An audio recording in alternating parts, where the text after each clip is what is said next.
Please pardon the interruption. Attention all students and staff. Please initiate internal lockdown procedure at this time. I repeat, please initiate internal lockdown procedures at this time. Hello, and welcome to all Dente Creepypasta, horror stories cooked to perfection with a splash of red sauce. My name is CZ, and I will be your server this episode. Break is now over, which means it's time to get back to Creepy Clown School Lockdown. Let's dig right in.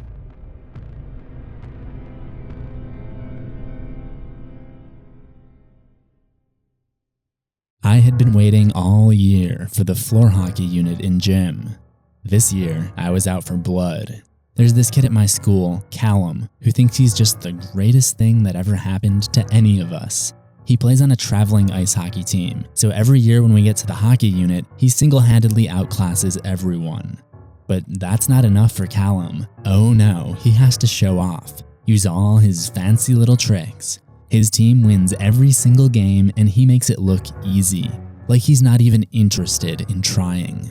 As if his cocky attitude wasn't already a good enough reason for me not to like him, the girls just swoon over him. And of course, he acts like he doesn't care.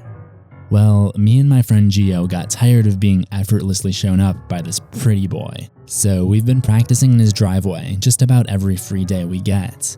We may not know any of his fancy little tricks, but I think we're physically on a level to compete.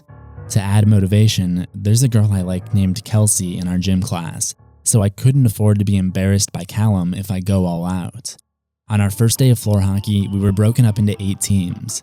I led my team to 3 undefeated matches before it was time to face Callum's team, who was also undefeated at the time. My heart was racing as I walked up to the line, though I didn't let on to it. Callum just had a bored, disinterested look on his face. Good. Maybe I'd take him by surprise. NHL. I tried to sweep the puck away from the face-off, but Callum was too quick. I took a defensive position. He coolly brought the puck up to challenge me, leaving it out in front of him for me to try to snatch it away. I didn't take the bait, so he scooped the puck off the floor of the field house. Seeing my chance, I knocked his stick away and seized the puck. I was already taking off in the other direction. I easily deked around the rest of his team and deposited a shot in the back of the net. 1-0. I won the next face-off. I lobbed the puck into an empty corner and chased it down. With one man to beat, I deflected a shot off of him and into the goal. 2-0. Callum and I got back to the center circle. He had that same bored look on his face. I could tell if I won, he was going to try to play it off like he was never trying.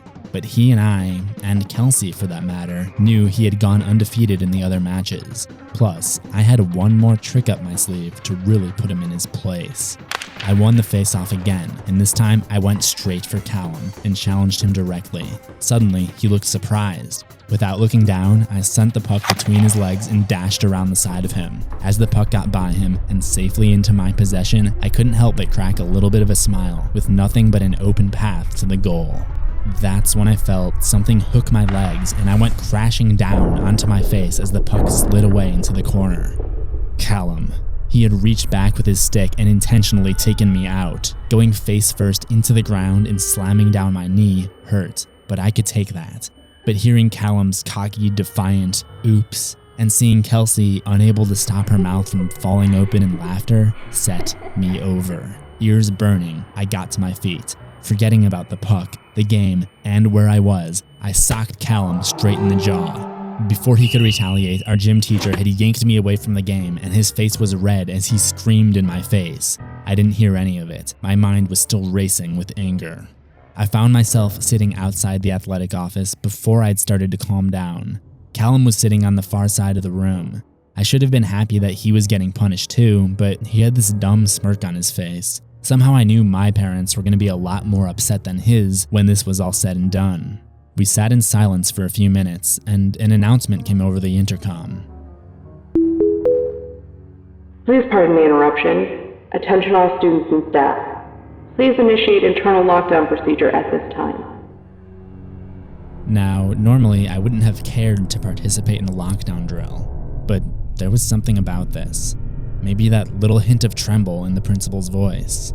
I think Callum felt it too, felt that it could be real. What should we do? I asked him, breaking the silence. I don't know. It didn't seem like he was going to cooperate, but then he added, should we go look for Mr. Dyke? Mr. Dyke was our gym teacher, a huge, hulking mass of muscle and probably the safest person in the school to be around at a time like this.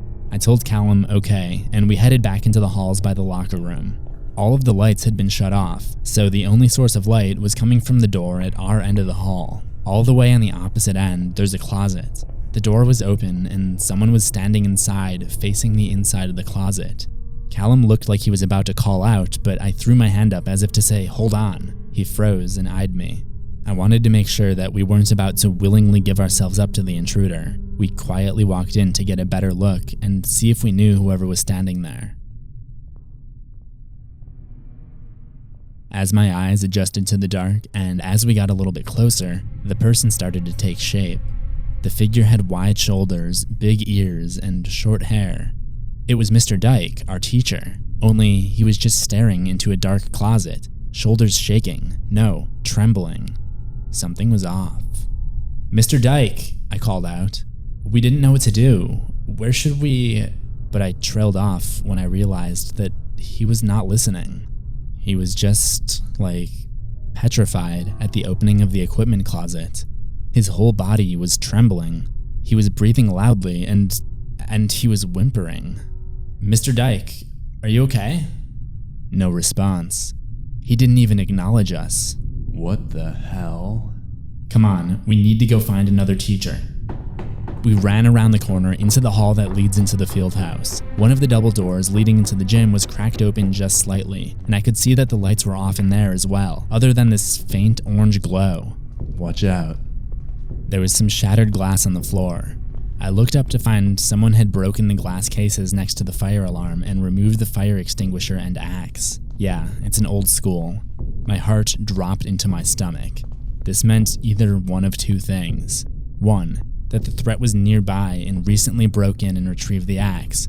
Or two, that someone was scared enough to retrieve the axe for self-defense. Neither boded well for Callum and I. We went into the field house. The door swung shut behind us. Shoot. He turned back and tried to open the door we had just come through, but it was locked. The orange-colored glow I had seen was coming from the scoreboard. There was a timer on it, counting down with 1 minute and 33 seconds remaining. There was also a score. It was 0-0, but in place of the team names reading home and away, the team names read Eris vs. Kids. We walked into the middle of the field house and surveyed all around. The whole gym was completely empty as far as I could tell. There was one thought that sat in the back of my mind though. There's this little room at the top of the bleachers. It's where the scoreboard control room is. From looking at the window, I could tell the lights were off, but still, the scoreboard was on. Naturally, we wanted to get out of there. There are several exits on each side of the field house, but each one was locked. That left us nothing to do but sit and wait for the scoreboard timer to run out.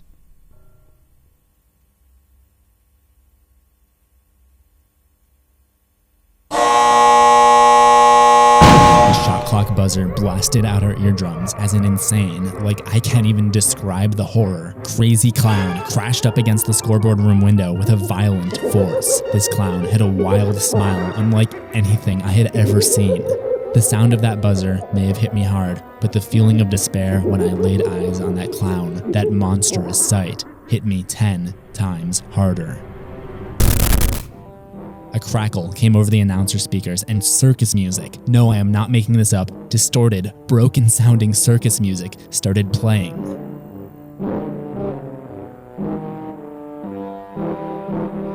The scoreboard went off again. It now read Eris 1, Kids 0, with no time remaining.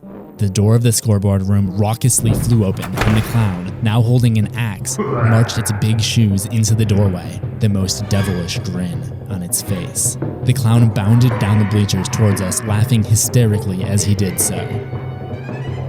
I glanced over at Callum, wondering if we were going with fight or flight. To my surprise, he had already taken off and left me in the dust. I turned to book it, but for the second time that day, I felt my center of balance disrupt as a sideways hockey puck rolled me off my feet and I slammed into the ground yet again. At this point, my knee was throbbing. I tried to get back up as quickly as I could, but the pain was too much, and the clown was already hovering over me, its grin stretching unnaturally from ear to ear as it swung its axe high in the air.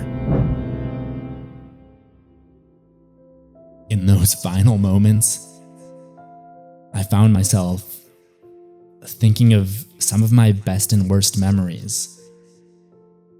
My birthday party at age 7. Getting in trouble for sneaking alcohol with my friends. Opening my Nintendo DS on Christmas morning. And more. It wasn't like my life was flashing before my eyes like people talk about. It was more of a scramble to find a final memory to hold on to. That's how I like to think about it. I closed my eyes. My eyes shot back open to see what had caused that horrible screech.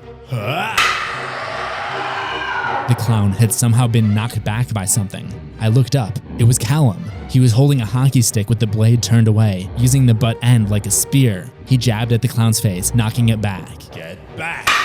I gingerly rose to my feet. Callum motioned to the floor, where he had already dropped a second hockey stick. These sticks had pretty flimsy plastic blades, but using the opposite end like Callum, we'd be able to pack a little bit of a punch. The clown recomposed itself and approached us again. It dragged the axe behind, leaving an opening for us to try to make a quick attack, but I knew better than to try to make a risky first move. We waited until it was close enough and let it take a wild, unbalanced hack. I felt my knees swelling up as I jumped back out of the way, but I was able to dodge the attack. I went in first and took a low slash at the waist, and then Callum got in close, dangerously close. What was he doing? He reared back with one stabbing motion and lodged his stick into the clown's eye socket. My jaw dropped as Callum kept hold of the other end of the hockey stick, while the clown crashed down on its back and writhed for a moment before going limp. Callum yanked the stick out of the clown's head. Blood squirted everywhere. The clown's eye, which miraculously wasn't crushed, was ripped from its socket and bounced onto the gym floor, still connected to the clown's head by a nerve like a ball and chain. I honestly didn't know what to say at this point. My knee was throbbing, and I felt like I was going to throw up. I limped over to the first row of bleachers and sat down. Callum just squatted on the floor. We sat quietly, catching our breath, and waited for someone to find us. It was maybe 10 minutes before the school police officer came in to clear the room. We gave the entire story. He insisted that we visit the nurse, which I welcomed openly. Callum probably didn't need to be checked out, but he went along anyway, figuring it was better than going back to the office, though our little gym class fight didn't seem like such a big deal now. The school nurse doesn't have a ton of tools at her disposal. I was given an ice pack for my knee and told to relax until the cops showed up. While we waited, I apologized to Callum for socking him in the face earlier, and he told me he felt bad about his egregious penalty as well. He said maybe he'd join us for a little driveway hockey sometime, and he'd even let me have a penalty shot whenever he does. I told him that was fair, but before he could respond, another announcement came over the intercom. Only it wasn't the all clear that I had expected. Attention all students and staff. You are to remain in internal lockdown at this time. Please ensure all rooms are secure. The end of the announcement brought that uncomfortable silence I had become all too familiar with back into the room. The nurse went over and locked the door. What was going on? Was there a second intruder in the school? Normally during a lockdown, we'd have to get against the wall and hide on the ground away from the windows. However, there were no windows in the nurse's office, so we just stayed where we were and remained silent.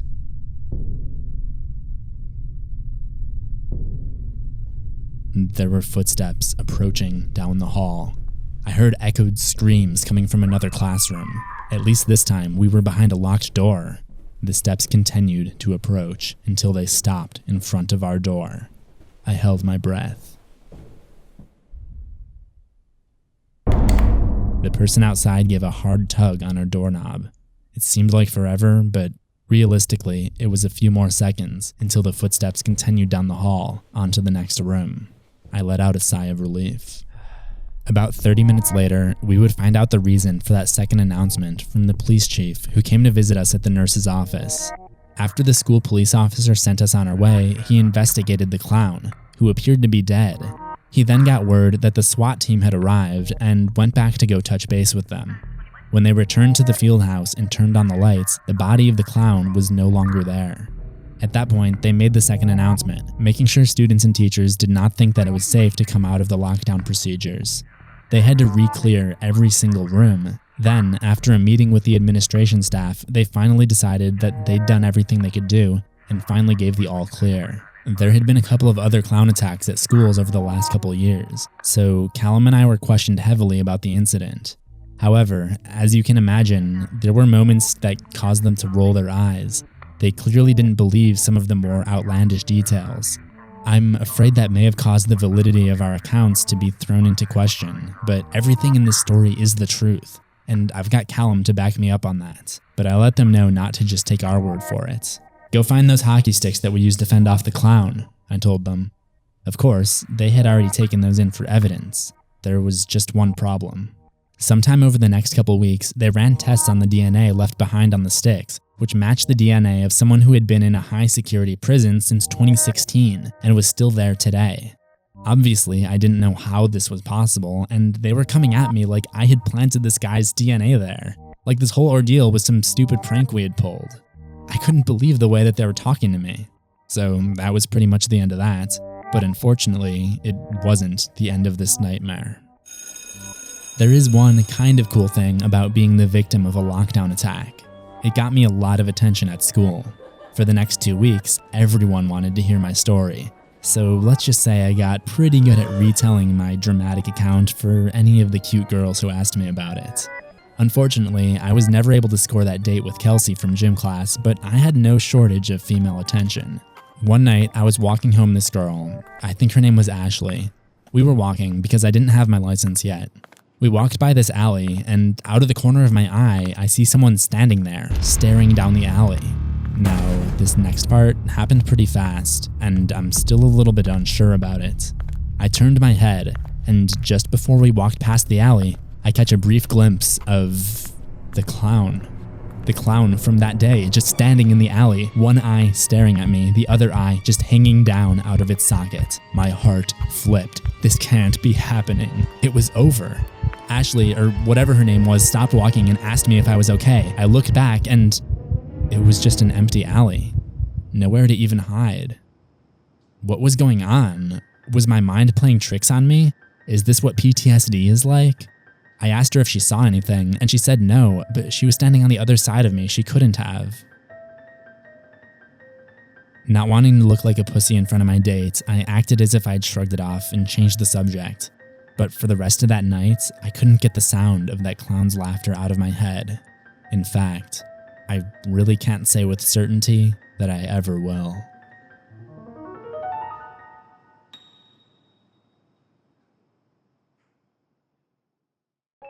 Thanks for listening to all Dente Creepypasta. Your total for this video comes out to $1.33, but if you like this video right now, I'll waive that fee and give you everything you just listened to absolutely free.